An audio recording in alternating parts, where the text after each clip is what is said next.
You're listening to the Voice of Russia in London. I'm James Reinl with a special show on Myanmar's elections.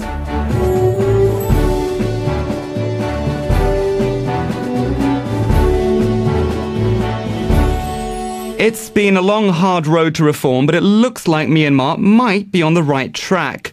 The Nobel Peace Prize laureate Aung San Suu Kyi won a by-election at the weekend and will enter the country's parliament.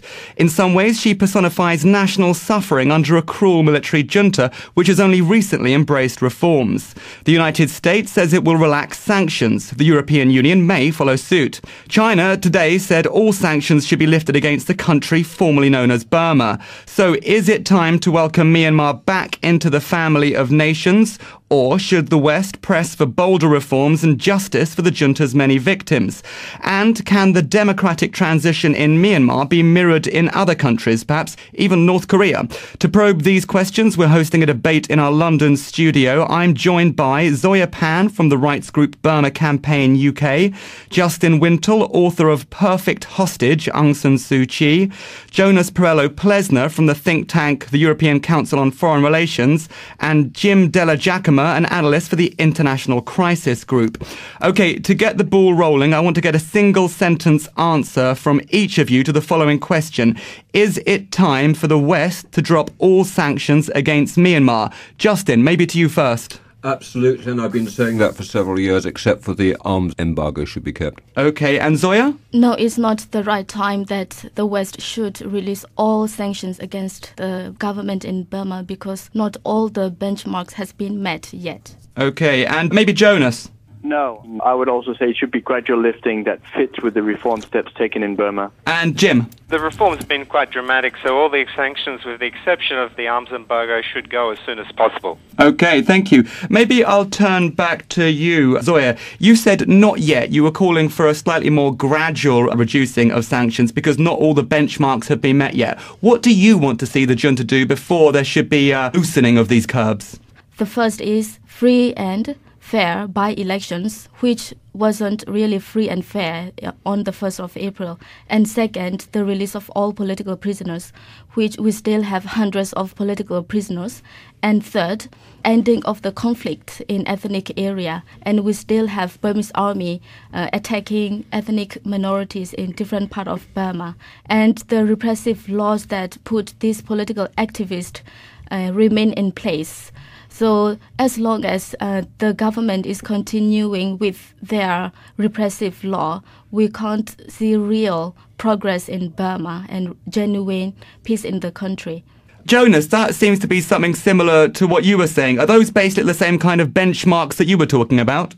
Yes, that's roughly so. I mean, I recently published a paper on how the EU could sort of help reform in Burma. But I think we could also, in the next phase, set some new benchmarks because some of it, there will be reforms, but then it's about how is it actually carried out. If you look at the political prisoners, some have been released, but their sentences have not been revoked, but it's just been suspended, which means they could go back. And so, I mean, it's also a lot of it was going to lie in the detail of how Burma reforms and where the West can still use as much having these remaining sanctions to sort of notch it in the right direction. There's also a sign to the reformers inside Burma that there is still a road to be traveled to completely rejoin the international community. Jim, you were saying that the reforms that are being carried out by the former junta leaders has been dramatic, and you think they need some bigger rewards now. Is that right? I would say that by removing the sanctions, there's a possibility to add momentum and to show that the bold moves that the president has taken in allowing them to be, routed by the NLD. I think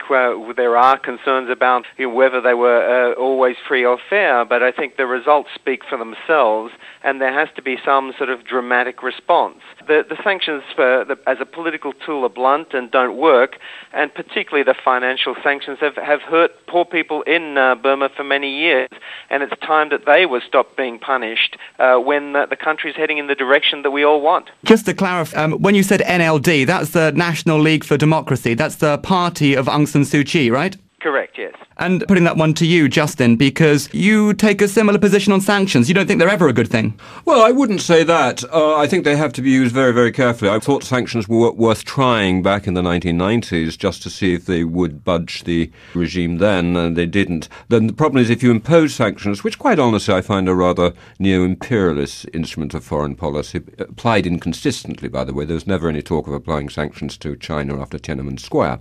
But the trouble is, once you apply sanctions, then you paint yourself into a corner. Now, there clearly are, as Zoya has said, ongoing difficulties and human rights abuses in Burma. What has happened is quite remarkable. My gut feeling is that the more we can do to help with the all-important economic reform there, and I was there last month, and it's still a dirt poor country. The infrastructure is hopeless, blah, blah, blah. And the more we can do to build up that economy within its local context of ASEAN, the Southeast Asian nations, that is the best guarantee of ongoing political reform and a healthier society in the future. Okay, I think at this moment I'd like to play you an audio clip. This is Prime Minister Lee from Singapore. I think we took the right approach in keeping Myanmar in the family and working with Myanmar rather than trying to ostracize it. I hope that this will help them to considerably improve their links with the world, particularly the developed world. And I hope certainly that the sanctions will be lifted, because really the sanctions are not helpful. Maybe, Zoya, I'll turn to you first and see if I can get some response on that. That's Singapore's leader, Lee, calling for an end to sanctions, saying that the course that has been chosen by the Association of Southeast Asian Nations to not be too critical of Myanmar is yielding fruit. Don't you think that the recent events have proven them correct? First, it's very disappointing to hear a leader from Southeast Asian nations talking about the lifting of sanctions without concrete evidence of changing taking place in Burma. Because what the results that we've seen on the 1st of April by elections, of course, it is welcome to see the victory of NLD and Aung San Suu Kyi herself, and that is what people want, and they had courage to vote for her and her party. However, the result of these by-elections alone cannot be translated as Burma is free or even closer to be free, because we still have many other problems. And again, international communities has played very important role in making these kind of small positive steps happen in Burma. For example, sanction has played very significant role. Without sanctions and without international pressure, I don't believe that this government in Burma would just wake up one morning and change their mind and think that, oh, it is time to introduce democracy in Burma. Of course, they know very well what they are doing, and they want international sanctions lifted. That's why they are opening up some small political spaces. So far, it is welcome, but we still have a long way to go. And if the West is lifting all sanctions at the moment, I'm afraid it will undermine the current positive changes that taking place in Burma. Jim, maybe I'll ask you to come back on that, because it seems to be that you're at odds with Zoya. Well, I think, living out here in Southeast Asia, I would observe that Myanmar now has, or Burma now has, more opposition parties in parliament than Singapore. The press law might give the country a freer press than Thailand, Malaysia, and Singapore. It has elections which don't happen in Brunei, or it has a multi-party system that Vietnam would never tolerate. So I think it's very rapidly, compared to its neighbors, moving into a position which is more democratic in all different kinds of ways than other members of the Association of Southeast Asian Nations. And so I think, we've got to recognize that, put it in perspective, and removing the sanctions can encourage it to move forward and keep moving forward. The changes have been coming from within the country. The leaders have recognized that they've been left behind compared to their neighbors, and they want to catch up. To change the economy, they've got to change the political system, and that's what we're seeing here. It's top-down. It's a little unusual. It's not coming up from a people's movement, but these changes are still real, and political space and democracy is growing in the country. And Jonas, maybe I'll let you come back on that one, because you think there need to be more signs from the junta that used to rule Burma. It's basically a slight different interpretation. I mean, I'm more saying that we need just to be gradual, because there is inside also the military, probably reformers like the president himself, like the industry minister, railway minister. So there's some that sort of push the agenda and want to move Burma forward. And there are probably others that have the vested privileges and would like at some point to see this stop and not go much further. So if all of the West just lifted sanctions right away, I mean, part of the incentive of actually continuing on that track would be lost, which is why I think gradual would be the right way. That would also make it possible for us to sort of start with now lifting sanctions on development assistance, so that further capacity building, so in all the areas where Burma is actually undertaking reform, the West could come in and help and assist Burma in that undertaking. It would also make us possible, if we did it a bit gradually, to sort of prepare our own businesses, to say what we need is also to show the right phase when they re-enter Burma massively and invest in Burma, which would be a good thing. And then, but have a sort of a strategy on corporate social responsibility, so that our companies actually show that with that approach that they enter Burma. At the beginning of the reform period, there was actually popular protest inside Burma against the Chinese-led dam projects. So, I mean, if the West could come in with projects that would show that they really benefit the people, that I think would be a big improvement as well. And we might need some time to sort of prepare our companies for such a framework. You're listening to The Voice of Russia in London. I'm James Reinl, and we're discussing Myanmar reform and its recent elections. I'm joined by Zoya Phan from the rights group Burma Campaign UK, Justin Wintle, author of Perfect Hostage, Aung San Suu Kyi, Jonas Parello-Plesner from the think tank the European Council on Foreign Relations, and Jim Della-Giacoma, Southeast Asia Project Director for the International Crisis Group. Okay, I'd like to take this opportunity to play you a second clip. This is a moment just after the results of the elections came out, and the speaker is Aung San Suu Kyi herself.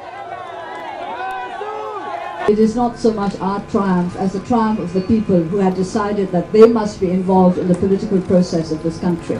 So what is important is not how many seats we have won, although of course we are extremely gratified that we have won so many, but the fact that the people are so enthusiastic about participating in the democratic process.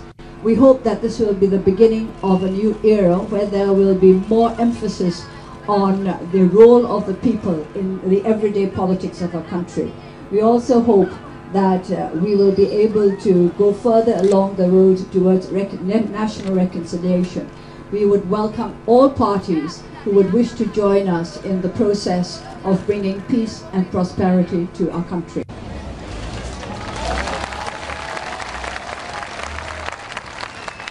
Okay, maybe I'll turn to you on that one, Justin, because you're obviously such an expert on the character herself. She's just won a seat in Parliament at that point, and she talks of hope for a new era and talks of national reconciliation. What do you make of her comments? Well, in the context of the past 20 years, 15 of which she spent under house arrest, although it is only a by-election, the NLD gets 40 seats, but that doesn't give it any real power inside the National Assembly. It is nonetheless a momentous event, because it means that she's been brought back into the fold.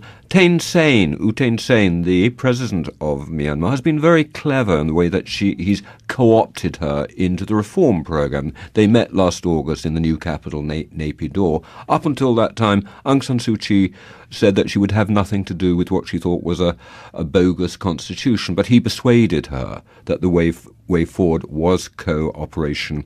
And I think that is the way forward. What is important is how the political landscape of Burma, Myanmar, has been reconfigured ahead of the 2015 election. Now, I'm going to say something a little controversial, which is, if in 2015, provided there's no major derailment of the political reform movement between now and then, if the NLD were to get 80% of the vote in 2015, as they did in 1990, that would actually not be very good for democracy. What I would hope between now and then is that there is the emergence of a second organised party, so it's a genuine contest, so that parties in the 2015 election can campaign on issues. The state party does absolutely not campaign on issues. the USDP, the Union Solidarity and Development Party, it is usually campaigned by bullying people, cajoling people into vote. For the sake of democracy, pluralism, political pluralism, is the next big step. Maybe I'll turn to you, Zoya, at that stage. Justin was describing a momentous change in the political landscape of the country, but do we have reason to be suspicious? Because even within the current political framework, even though Aung San Suu Kyi now has a parliamentary seat, that doesn't mean that the system isn't still stitched up in the favour of the generals, does it?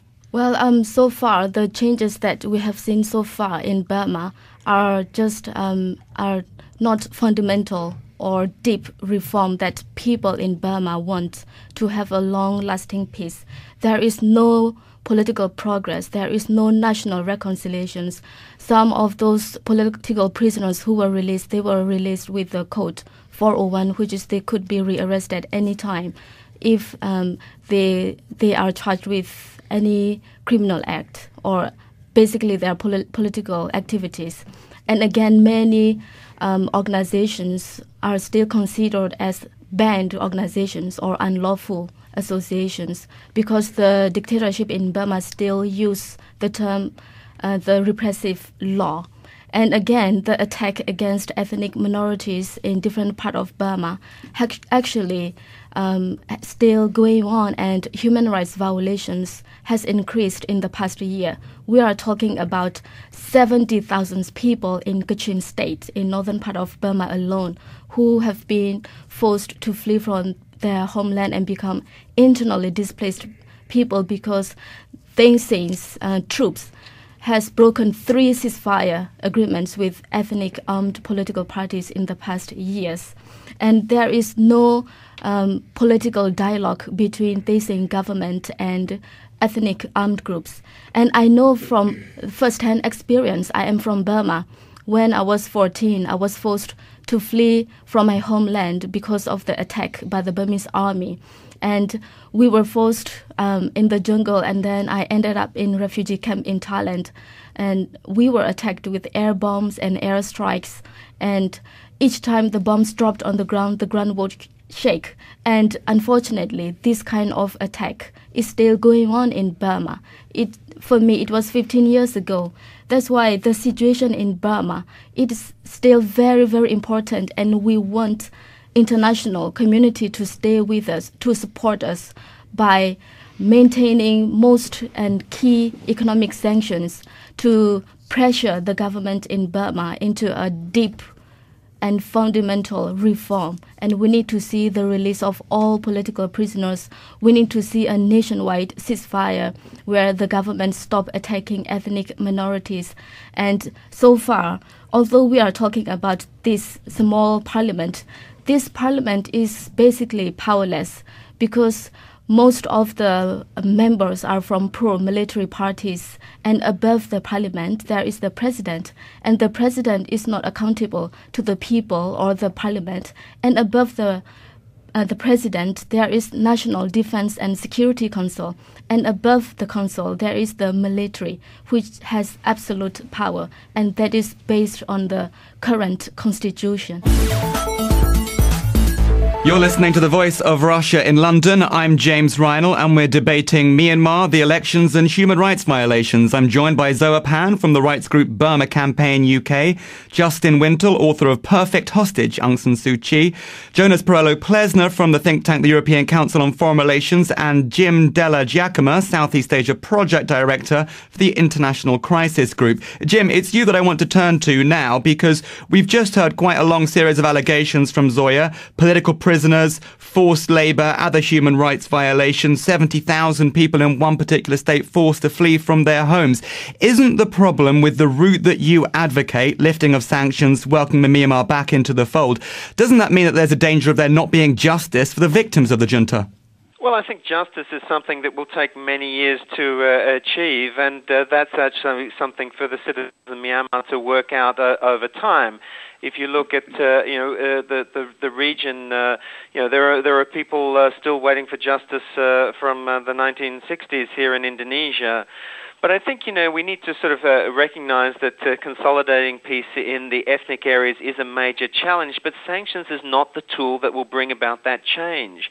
It will take negotiations. It will take a real rethinking to imagine itself as a multi-ethnic, multi-religious country, and this is a long road to walk. And to sort of the sense that placing bans on aid, for example, that can be given for HIV/AIDS is going to somehow translate into peace in the Kachin state is misplaced. In the meantime, there are people not getting antiretroviral drugs because of these sanctions. There are farmers not getting agricultural assistance that their neighbors in Cambodia or Laos or Thailand or all over Southeast Asia get from the international community. These sanctions are a very blunt instrument that will not have the desired effects. But, I think in particularly, the government has signed a number of peace agreements. Now the challenge is to make them sustainable, is to bring a peace dividend, and that's where the international community can come in if they're not restricted by these sanctions. I think having an economic dividend will add momentum to the change and keep the country on the track of being engaged with the rest of the world. I think we have to sort of recognize that there are these human rights violations are real. The violations of international humanitarian law or the wars of law are real. But the sanctions is not going to bring justice. Having at some point there will need to be a sort of transitional justice process that will come from within the country. But issues, for example, forced labour, there's been significant progress on that through engagement, not by wielding a big against the government. I want to follow up on that with an open question to everyone. I mean, if you look around the world, there aren't many dictatorial regimes which give up power willingly. I mean, we can look at what happened to Gaddafi or Saddam Hussein or, even what's been happening in Syria with President Bashar al-Assad. Nobody ever really wants to give up the power that they hold. So what has happened in Myanmar? Why has a state willingly accepted reforms if it had nothing to do with international sanctions and pressure? Well, if I can come in here, I sometimes compare what's happening in Myanmar at the moment with what happened in Spain after Franco died, and you've got a kind of similar situation now that the fascist dictator Than Shwe, after he stood down. I think it is genuinely complex why this reform movement has really happened. I think that the chief condition was economic. The Burmese economy was really on the floor when Thein Sein took over. The only major line of credit was China. And the Burmese, I think, don't want to be beholden to anybody at all. It is extraordinary when Thein Sein gave a presidential address in the lower house to mark the first year, and it was a kind of State of the Union address. That speech really bent over backwards to answer questions which had been raised by the West, and it's quite extraordinary that a former general Burmese leader should have done that. I think there's been a lot of pressure from ASEAN, from the countries in ASEAN. Remember, Myanmar's going to take the chair of ASEAN in 2014. As importantly, I think they are staging the Asian Games in Naypyidaw in 2013. There is a feeling that there was a set of cool-headed army commanders who realized they couldn't go for any kind of reform for as long as Than Shwe was in power. But once he stepped down, then all sorts of things became possible. It's all ad hoc. Everything's up in the air. It's fragile. There could be a backlash. But I think that the way forward is to encourage what's happening now. Okay, and we're running out of time now, so maybe I'll let everybody else have one more go, and we'll turn to you first, Jonas. What do you see on the horizon for Myanmar? Do you see more reforms, or do you see a danger of a backlash? And is there anything we've learned from Myanmar that could be replicated with other countries? Can reforms be encouraged in places like North Korea and elsewhere? I think, we need both tools. So we need engagement, and I would hope that the first sanction to go would be the one on development assistance, so that we can actually come in and try to help some of these reforms along and these go on. But again, that is sort of part of the gradual approach that I advocate for, then not lifting the rest of them and then sort of have something else ready for later, and thereby hope that the Burmese themselves and the regime sort of keep on pushing on reform. At the moment, we haven't sort of gone beyond the comfort zone, you could say, of the regime. This is all really part of the roadmap with the constitution and of bringing about these changes. I mean, it's really when we see the vested privileges, particularly in the economy, which we didn't get to discuss that much, where the army also has a large stakes in state-owned companies. If they're willing to sort of open up and have a much freer market economy, this will also be a sign that the army is really prepared for another type of society. And Zoya, maybe I'll let you get in there. Do you feel there's been enough progress now? Are you feeling positive about the future? Well, I'm hopeful about the situation in Burma, but at the same time, I'm still skeptical and I'm cautious because of the reasons that I gave earlier. We still have a long way to go. And when Aung San Suu Kyi was asked to see where Burma is at the moment on the scale of 1 to 10, and she said, we are on our way to 1. Doesn't mean we still have a long way to go. And one thing that I would like to point out to James is that the sanctions that we've been asking and the sanctions that the EU is having so far are just targeted sanctions that target the generals in Burma and their business cronies. It's not sanctions that target the people in Burma. It's not blanket sanctions like in other countries. And actually, it is bullets that kill people in Burma. It's not sanctions that hurt the people, because those farmers who James described earlier, they suffered and they are in difficult situation because of the economic policy by the government in Burma. Their land have been confiscated and they had to pay high tax to the government, and they are also used as forced labor by the government. They don't have time to work for their own farm, and add up with many other human rights violations in Burma. That's why they suffer. And as long as this kind of repressive laws remain in place, people in Burma won't be able to enjoy their rights. And to judge the president or the government in Burma by his words and his promise, it would be a mistake to make the policy on Burma, because we have to see more actions. We have to see more deeper reforms in Burma before we have key sanctions lifted. So far, I agree with Jonas that we should only see gradual lifting of sanctions until there is genuine democratic reform in Burma. Okay, that was Zoya Phan from the rights group Burma Campaign UK, warning that the military generals of Myanmar should take stronger steps towards reform before they get encouraged by a lifting of sanctions. I was also joined by Justin Wintle, author of Perfect Hostage, Aung San Suu Kyi, Jonas Parello-Plesner from the think tank the European Council on Foreign Relations, and over the phone from Jakarta by Della-Giacoma, an analyst for the International Crisis Group. You're listening to the Voice of Russia in London. Stay tuned. The headlines are going to be coming up next. We're always interested in finding out what our listeners think about the show. If you'd like to suggest a subject for discussion, you can contact us with comments, suggestions and ideas via email. The address is uk@ruvr.ru.